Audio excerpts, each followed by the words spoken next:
Agarda sizda speaking imtihoniga ozgina vaqt qolgan bo'lsa, ikkita sinalgan uslub bor. O'zim o'quvchilarimni sinayman va ularni aksari qisqa muddatda yaxshi baho olishadi. Agarda sizda vaqt kam, lekin speaking past bo'ladigan bo'lsa, albatta bir kunda eng kamida 1, 2 yoki 3 ta full speaking sessionni kimgadir ustozingizga yoki o'zingiz topshirib qayta eshitib analiz qilishga harakat qiling. Sababi imtihonda o'tirgan paytingizda agarda siz allaqachon javob bergan mavzungiz qayta tushadigan bo'lsa, ko'pincha o'quvchilarda hayajon bo'lmaydi. Sababi bu mavzuga allaqachon gapirishgan, nima deyishni bilishadi, qanaqa vocab ishlatishni bilishadi, qanaqa structure ishlatishgan. Bu narsa hammasi o'sha allaqachon xayolda bo'ladi.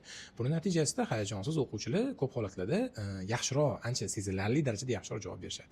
Ikkinchi ko'p kandidatlar underestimate qiladigan uslublardan bittasi bu mana har xil YouTube yoki boshqa platformalar orqali sample answerlar 7, 8, 9 ga javob berilgan answerlarni ko'rib analiz qilish. Nimaga buni ko'plar underestimate qiladi deydigan bo'lsa, shu videoni ko'rish o'rniga men ko'proq praktika qilishim kerak degan tushuncha ko'plarda bor. Afsuski haligacha ko'p kandidatlar 7, 8, 9 bandga berilgan speakingdagi farqlar nimadaligi va qayerda nimani to'g'ri ishlatish bilan bandimizni osonroq o'stirishimiz mumkinligini yaxshi bilishmaydi va shu holatda sample javoblar berilgan videolar juda kakras bo'ladi. Shuni ko'rish orqali qisqaroq muddatda kandidatlar yaxshi tushunib oladi. Qayerda nimani to'g'ri ishlatish kerak, qayerda savolga qanaqa javob berish, qanaqa kirish va savollarni qanaqa tugatish kerakligini ancha yaxshi tushunib olishligi mumkin. Videoni agarda o'zingizga foydali deb topgan bo'lsangiz, albatta kanalga podpiska qiling. Sababi kelgusi videolarda qanaqa qilib osonroq yo'l bilan hozirgi bor darajangizda qanaqa qilib o'stirish mumkinligi to'g'risida to'liqroq va tushunarliroq ma'lumotlar beraman.